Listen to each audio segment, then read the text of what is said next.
am in Vienna to put a long overdue end to an unnecessary crisis.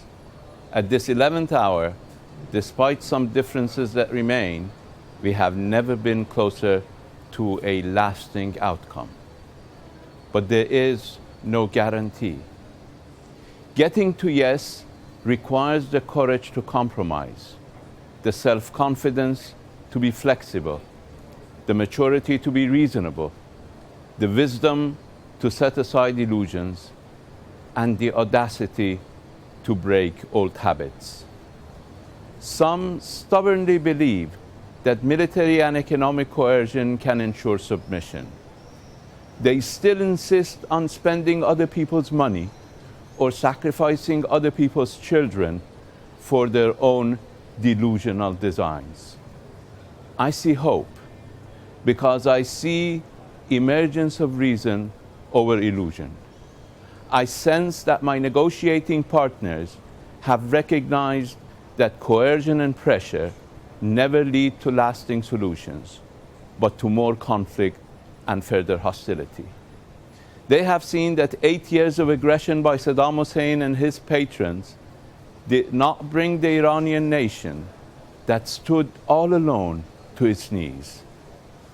And now they realize that the most indiscriminate and unjust economic sanctions against my country have achieved absolutely none of their declared objectives, but instead have harmed innocents and antagonized a peaceful and forgiving nation.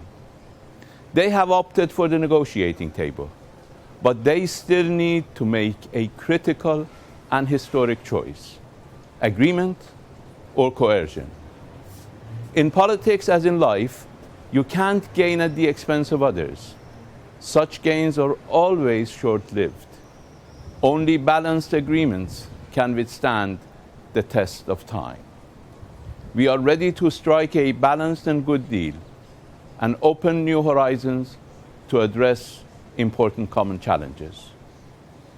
Our common threat today is the growing menace of violent extremism and outright barbarism.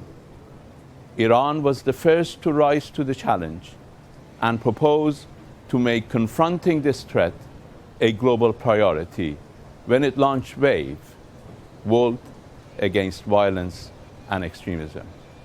The menace we're facing, and I say we because no one is spared, is embodied by the hooded men who are ravaging the cradle of civilization.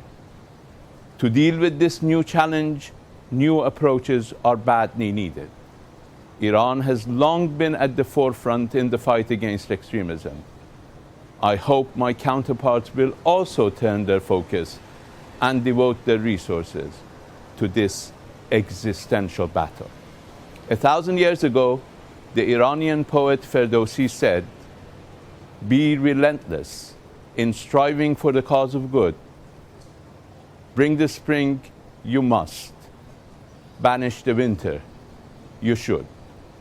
My name is Javad Zarif, and this has always been Iran's message.